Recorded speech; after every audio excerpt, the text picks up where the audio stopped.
Friend, रचना academy में आप सभी का स्वागत है। इसमें हम बात करेंगे यूपी टेट एग्जाम के बारे में। जैसे कि आप सभी का एग्जाम जो है जुलाई के फर्स्ट वीक में ही एग्जाम आपका कंडक्ट कराया जा रहा है।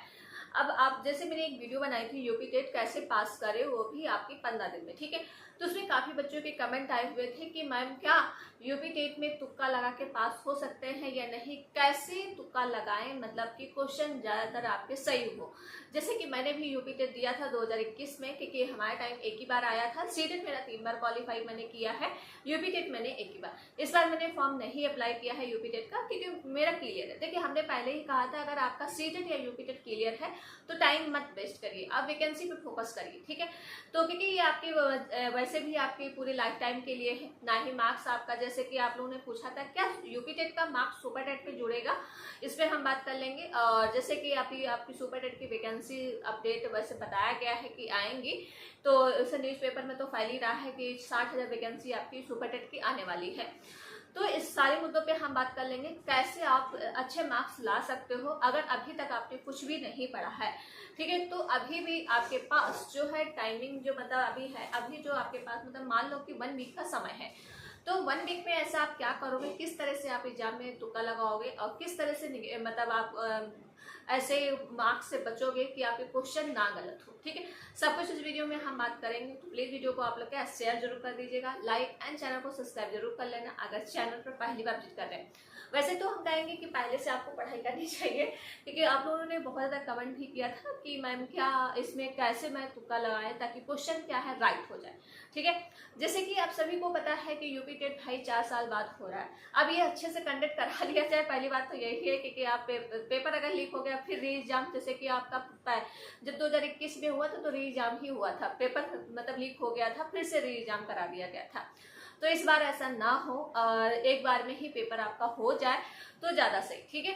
तो देखिए इसमें हम पहले तो बात कर लेते हैं, जैसे कि यूपी टेट की अगर आप तैयारी अभी तक नहीं किया है, आपको डर लग रहा है, या आप फर्स्ट अटेम्प्ट में पेपर दे रहे हो, या आपको लग रहा है कि आपने कई बार पेपर दिया है सीटेट का यूपी टेट का, लेकिन आपका क्लियर नहीं होता है, कहीं आप 5 नंबर से रुकते हो, कहीं 2 नंबर से रुकते हो, कहीं आपका 1 नंबर से काफी बच्चों का रुकता है, ठीक है। तो किस तरह से आप क्लियर करोगे, पहले तो हम ये क्लियर यहाँ पे कर लेते हैं, जो यूपी टेट एंड सीटेट का जो भी वैकेंसी आती है उसमें कोई भी मार्क्स आपका नहीं जुड़ेगा।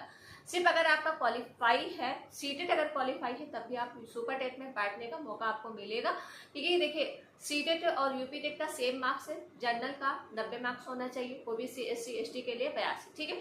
अगर सीटेट और यूपी टेट में इतना आपका पहले से क्लियर है तो आप मतलब अपनी क्या है गवर्नमेंट पे तैयारी करिए, जो भी आपकी वैकेंसी आ रही है, तो इसमें टाइम मत ही वेस्ट करो, क्योंकि इसमें आप सभी को पता है कि आपकी जो है बस ये टेस्ट नॉर्मल है कि इससे आपको जॉब नहीं मिलनी है, ठीक है। तो देखिए अगर जो बच्चा अभी तक यूपी टेट नहीं दिया है, जिसका क्लियर नहीं है, वो हम बता देते हैं कैसे आपको चीजें करनी है। जैसे कि मैंने भी एग्जाम दिया था तो मैंने भी बहुत अच्छे से पढ़ाई नहीं की थी, लेकिन फिर भी हमारा जो मार्क्स था 120 प्लस मार्क्स थे, तो काफी अच्छे मार्क्स हमारे यूपी टेट में आए हुए थे। तो मैंने कैसे किया है और किस तरह से आपको चीजें करनी है, देखिए आप लोग कह रहे होंगे कि तुक्का लगा के क्या मैम यूपी टेट पास हो जाएगा, लेकिन तुक्का लगाने का भी एक तरीका होता है, ठीक। पास तो हो जाएगा, मैं तो कह रही हूँ हाँ पास हो जाएगा, लेकिन क्यों पास हो जाएगा उसके लिए भी एक मतलब तरीका होता है। तुक्का ऐसे ही नहीं लगाना है कि हाँ जो मन आ रहा वो लगा देते हैं, ठीक है, ऐसे आपको चीजें नहीं करनी है। देखिए अगर आपने कुछ भी अभी तक नहीं पढ़ा है तो हम कोई टॉपिक पे बात नहीं करेंगे। अगर आपने कुछ भी नहीं पढ़ा, हमने पहले भी कहा था, अगर आप पीबीएस से क्वेश्चन निकाल लेते हो तो आपका यूपी टेट क्लियर हो जाएगा। अब यूपी मतलब पीबीएस अभी भी टाइम है, आप पीबीएस से क्वेश्चन पूरा कर सकते हो 5 सब्जेक्ट, क्योंकि आप नेगेटिव मार्किंग है नहीं। 150 का पेपर होगा, 150 मार्क्स होंगे, 5 सब्जेक्ट रहेंगे, एक सेट आपका 30 मार्क्स का रहेगा, तो मतलब 30 नंबर का रहेगा। अगर आप क्या है हर सेट में 15-15 मार्क्स या 20-20 मार्क्स भी ला रहे हो तब भी आपका टेट क्वालिफाई हो जाएगा, ठीक है। कहीं 15 आ रहा है, आपका एक सब्जेक्ट भी बहुत ज्यादा मजबूत होता है तो उसमें आप अच्छा मार्क्स ले आए, ठीक। एक में अगर आपका कम आ गया तो वो कवर कर लेता है, ठीक है। तो ये देखिए अभी ऐसा भी नहीं आपने बिल्कुल नहीं पढ़ा है तो आपको क्या करना है। एंड जैसे कि काफी बच्चे पूछ रहे थे कि मैम जूनियर के लिए क्या करें, ठीक है। तो देखिए प्राइमरी एंड जूनियर दोनों के लिए यहाँ मिलने वाला है। तो मैंने कहा था कि प्राइमरी के लिए सबसे ज़्यादा रिपीटेड क्वेश्चन आपको जो है पेपर में देखने को मिलते हैं। तो आप जो है इसमें प्रीवियस क्वेश्चन मोस्ट इंपॉर्टेंट है आपका यूपी टेट क्वालिफाई करने के लिए, चाहे आप यूपी टेट दे हो चाहे सी टेट, ठीक है। सबसे इम्पोर्टेंट आपका रहता है कि अगर आपने प्रीवियस क्वेश्चन कर लिया तो आप पे 100 मार्क्स कहीं से नहीं जाने वाले हैं, अगर चीज़ें समझ के किया, ठीक। आपको थोड़ी समझने की कोशिश करनी है, क्योंकि वहाँ पे मुझे क्वेश्चन वैसे तो मतलब यूपी टेट में तो मतलब वैसे कंटेंट से क्वेश्चन पूछे जाते हैं, जो आपने पढ़ा होगा उसी का आंसर होगा। कुछ पेडागॉजी भी इसमें आती है, तो पेडागॉजी अगर मजबूत होगी, कंटेंट आपको नहीं समझ में आ रहा, तब भी आपका टेट क्वालिफाई हो जाएगा। पेडागॉजी के लिए जो मैंने एक वीडियो बनाई थी टैग वर्ड की, positive and negative tag word, जो आपके मतलब नकारात्मक वर्ड होते हैं एंड सकारात्मक वर्ड होते हैं, वो आपको कर लेने हैं। उससे आपकी जो पेडागॉजी आती है 60 नंबर की, 50 नंबर की यूपी टेट में ही आती है, क्योंकि सी टेट में काफ़ी नंबर की आती है। इसमें मतलब आपको 50 से 60 ही नंबर की पेडागॉजी देखने को मिलेगी, पांचों सब्जेक्ट मिला के हम बता रहे हैं, ठीक है। तो इसमें आपको जो है negative and positive tag word कर लेने, मैंने एक वीडियो बनाई थी, वो आप टैग वर्ड की वीडियो देख लीजिएगा कि कैसे आपको पास करना है, मतलब कैसे आपको टैग वर्ड कौन कौन से होते हैं, ठीक है। वो मैंने आपको पीडीएफ पे ही बताया था कि ये टैग वर्ड आप कर लीजिए। पेडागॉजी हेल्प करने में बहुत ज़्यादा हेल्प करती है, आपके क्वेश्चन रॉन्ग नहीं होंगे, उससे क्वेश्चन आपके काफ़ी राइट हो जाएंगे। जैसे कि आप सोच रहे होंगे कि तुक्का कैसे लगाए, काफ़ी बच्चों का रहता है। तो देखिए, तुक्का लगाने का एक तरीका रहता है, जैसे कि आप 50-50 भी करके लगा सकते हो। जैसे कि आपने पढ़ा है तो आप, जैसे कि अभी ठंडाई का पूछा गया, ठीक, मान लो कि ठंडाई का क्वेश्चन पूछा गया, तो ठंडाई ने किस पे प्रयोग किया था, ठीक है। तो आप सभी को पता है कि ठंडाई ने किस पे प्रयोग किया था, एंड फिर इसके बाद जैसे कि उस रिलेट करके आप उसको आंसर दे सकते हो, ठीक है।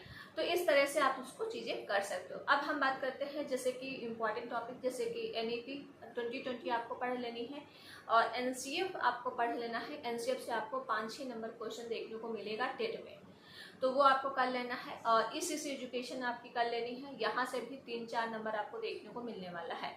और आपकी जो आरटीआई 2009 होता है, ये कब लागू हुआ, दिव्यांग के लिए क्या समय रहा है, ठीक है, और नॉर्मल के लिए क्या समय रहा है, निःशुल्क शिक्षा कब आई, ये यहाँ से क्वेश्चन पूछा जाता है, तो ये भी आपको कर लेना है। यहाँ भी आपको 3 से 4 नंबर का यहाँ पे पेपर में देखने को मिलने वाला है, ठीक है। तो ये इंपॉर्टेंट टॉपिक है। इसके अलावा जैसे प्याजे हो गए, प्याजे की थ्योरी आपको पूरी कर लेनी है। इसके बाद जैसे कि मैंने कई बार बताया है कि पोल वर्क हो गए, ये नॉर्मल मतलब प्याजे की जो आपकी जैसे बाल्यावस्था हो गई, शैशवावस्था हो गई, ठीक, किशोरावस्था हो गई, पूर्व बाल्यावस्था हो गई, सवेगिगामक अवस्था हो गई, मतलब जो तोड़ के बताई गई है वो आपको कर लेनी। इसमें बच्चा क्या करता है, मतलब जैसे शिशु जैसे कितने पाउंड का बच्चा होता है, ठीक है, ये आपको कर लेनी, क्योंकि यहाँ से क्वेश्चन पूछे जाते हैं। प्याजे की थ्योरी आपको करनी तो बहुत डिटेल में आपको करना है। अगर अच्छे मार्क्स, वैसे तो आप पीवीएस भी कर लेते हो, तभी आपका क्लियर हो जाएगा। अब हम बात करते हैं, चलिए एक बात हम ये कर लेते हैं कि तुक्का कैसे लगाओ। तो ये तुक्का आपको लगाने के लिए पॉजिटिव और नेगेटिव टैग वर्ड आपको कर लेने हैं, ठीक है। अगर जैसे कि जो पेपर आपका छूट रहा होगा, जैसे कि आप सोच रहे होंगे कि पेपर मेरा छूट रहा, बिल्कुल टाइम नहीं बचा है, तो उस टाइम पे आप क्या कर सकते हो, जैसे कि आप एक सेट आप लोगे, ठीक है। जैसे वैसे तो आपको भाई पढ़ के क्वेश्चन देने हैं, ठीक है, ऐसा नहीं है कि आपको पढ़ना नहीं है।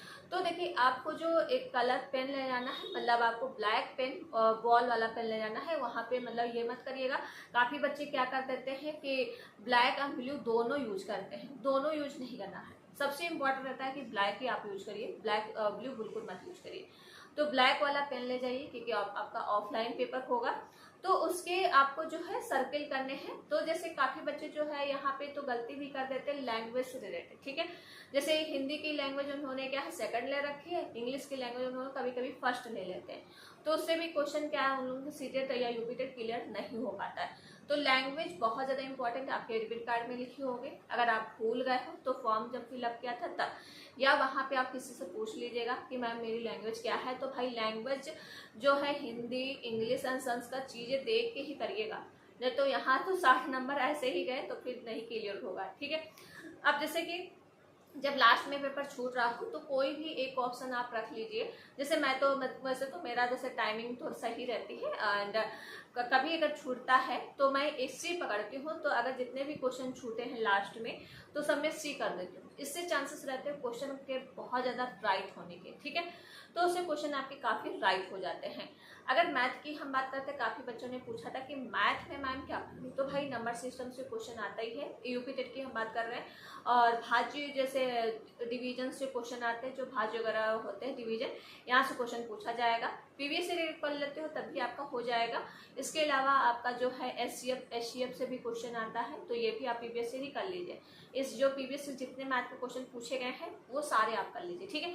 इससे ये रहेगा आपका रिवीजन भी हो जाएगा, और चीज़ें क्या है, एक दो फॉर्मूले वगैरह याद कर लीजिए, जैसे कि क्षेत्रफल वगैरह पूछे जाते हैं तो फॉर्मूले बेसिस पे क्वेश्चन आते हैं, वो आप कर लीजिएगा। एक कोड निकालने को आता है, डीआई भी पूछी जाएगी, तो वो भी आपको करना है अगर आपको ज़्यादा अच्छा स्कोर करना है। तो इसके बाद जूनियर की अगर हम बात करते हैं, देखिए एक तो जूनियर में आपका मैथमेटिक्स साइंस रहता है, एक तो आपको आर्ट साइड वाले बच्चे सोशल साइंस आती है 60 नंबर की, और जो हिंदी आपकी रहती है सीडीपी रहती है, इंग्लिश आपकी प्राइमरी के लेवल की है, मतलब थोड़े क्वेश्चन इसमें टफ पूछे जाते हैं जूनियर में। और प्राइमरी में तो थोड़ा इजी रहता है, जूनियर में पेपर उसका टफ। तो आपका जैसे साइंस और मैथ वाले बच्चे रहेंगे, और साइंस काफ़ी टफ पूछी जाती है, मैथ भी काफ़ी टफ आती है।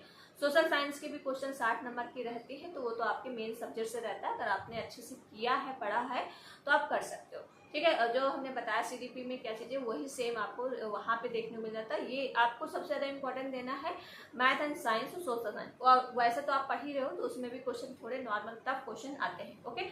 तो ये आप सभी के लिए छोटी सी वीडियो थी। अगर कोई भी डाउट हो तो आप लोग क्या आप ही रिवीजन करिए इस टाइम पे, और एक मॉक टेस्ट जरूर दे लीजिए। अभी भी टाइम है, एक मॉक टेस्ट आप दे सकते हो, और रिवीजन करिए अच्छे से, ठीक है। तो आप रिवीजन के नहीं कर पा रहे हो तो पीवीएस में क्वेश्चन कर लीजिए। अगर अभी तक कुछ नहीं किया है, सब कुछ छोड़ दीजिए, पीवीएस में क्वेश्चन कर लीजिए अच्छे से। तो अभी मतलब 1 वीक में आप, हमें लगता है पीवीएस में क्वेश्चन कर सकते हो, अगर मतलब 5-6 घंटे रेगुलर दे रहे हो तो। अगर आप 1 ही घंटे दे रहे हो तो फिर देखें, फिर तो अब लकी आपका साथ देगा, ठीक है। जो आप लोग कहते हो कि मैम एक दिन में कैसे पास करें, तो वो फिर तो आपका लक साथ देगा, ठीक है। तो चलिए फिर वीडियो को यहीं पर रखते हैं, एंड वीडियो को आप लोग क्या है शेयर जरूर कर देना, लाइक एंड चैनल को सब्सक्राइब। मिलते हैं नेक्स्ट वीडियो में। Thank you friend.